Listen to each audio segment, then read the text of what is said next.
కాంగ్రెస్ నుంచి పొన్నాల లక్ష్మయ్య బీఆర్ఎస్ లో చేరడం ఖాయమైంది. మంత్రి కేటీఆర్ ఆయన ఇంటికి వెళ్లి మరీ పార్టీలోకి ఆహ్వానించారు. ఇప్పుడు బీఆర్ఎస్ నెక్స్ట్ టార్గెట్ ఎవరన్న దానిపై చర్చ జరుగుతోంది. కాంగ్రెస్ అభ్యర్థుల జాబితాను ప్రకటించాక తమ పని మరింత సులువవుతుందని బీఆర్ఎస్ నేతలు భావిస్తున్నారు.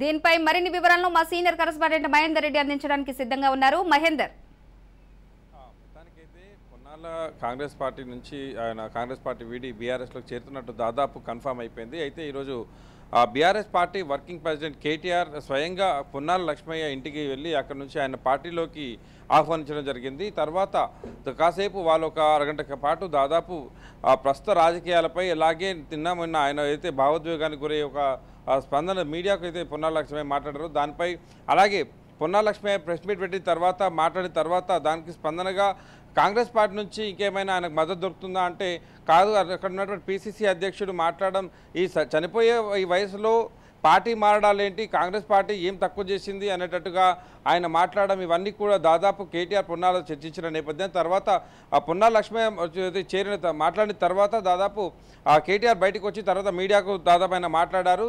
ముఖ్యంగా పొన్నాల లక్ష్మయ్య లాంటి సీనియర్ నేత దాదాపు 40 సంవత్సరాల పార్టీ కోసం పనిచేసినటువంటి నేతను అవమానించడం, మరీ ముఖ్యంగా పార్టీ మారుతున్న నేపథ్యంలో పార్టీ మారుతాను లేదా పార్టీకి రాజీనామా చేస్తున్నా అనే నేపథ్యంలోనే తన్ను మాట్లాడకుండా తనతో సంప్రదింపులు జరపకుండా దానికి బదులుగా ఇట్లా చచ్చే వయసులో పార్టీ మారడాలేంది, కాంగ్రెస్ పార్టీ ఏం తక్కువ చేసింది అనేటట్టుగా పిసిసి అధ్యక్షుడు రేవంత్ రెడ్డి మాట్లాడడాన్ని పూర్తిగా కేటీఆర్ అయితే ఖండించారు.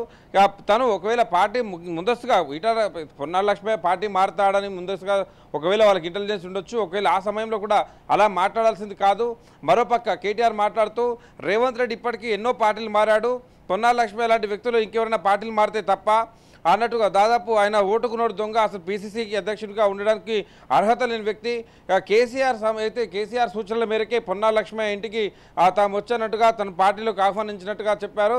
అలాగే రేపు పొన్నాల లక్ష్మయ్య ఇదైతే కేసీఆర్ను కలవబోతున్నారు. కేసీఆర్ కలిసిన తర్వాత దాదాపు మరి ఎప్పుడు పార్టీలో చేరుతారు అనే దానిపైన అలాగే కేటీఆర్ వివరించారు. మరి మరోపక్క ఇక తనకు పార్టీలో సముచిత స్థానం కల్పిస్తామంటూ కూడా చెప్పిన. అయితే ఇప్పుడు పొన్నాల లక్ష్మయ్య లాంటి సీనియర్ నేతలు కాంగ్రెస్ పార్టీని వీడి బీఆర్ఎస్ చేరడంతో మరి బీఆర్ఎస్ పార్టీ దాదాపు టికెట్లు కూడా ప్రకటించేసింది, బీఫామ్లు కూడా ఇచ్చేందుకు దాదాపు దగ్గరగా ఉన్న సమయంలో పార్టీలు మారడం మరి ఏ హామీతో మరి ఏ ఆశతో వాళ్ళంతా పార్టీలు మారుతున్నారు, ఇంకా ఎంతమంది బీఆర్ఎస్ వైపు చూస్తున్నారు, ఇంతమంది సీనియర్లు కాంగ్రెస్ని వీడి బీఆర్ఎస్ వైపు వెళ్ళబోతున్నారు, మరి ఒక్కొక్కరుగా బీఆర్ఎస్ పార్టీ వైపు వెళ్తే మరి కాంగ్రెస్ పరిస్థితి ఏంటి అనే దానిపైన కూడా ఇప్పటికే కాంగ్రెస్ పార్టీ పొన్నాల లక్ష్మయ్య రాజీనామా లేఖతో దాదాపు వారంతా కూడా చర్చించుకుంటున్నారు. ఇంకా ఎవరైనా వెళ్ళకూడదు అనేటట్టుగా వారంతా కూడా కట్టుదిట్టం చేస్తున్నటువంటి పార్టీని కట్టుదిట్టం చేస్తున్నటువంటి పరిస్థితి కనిపిస్తుంది.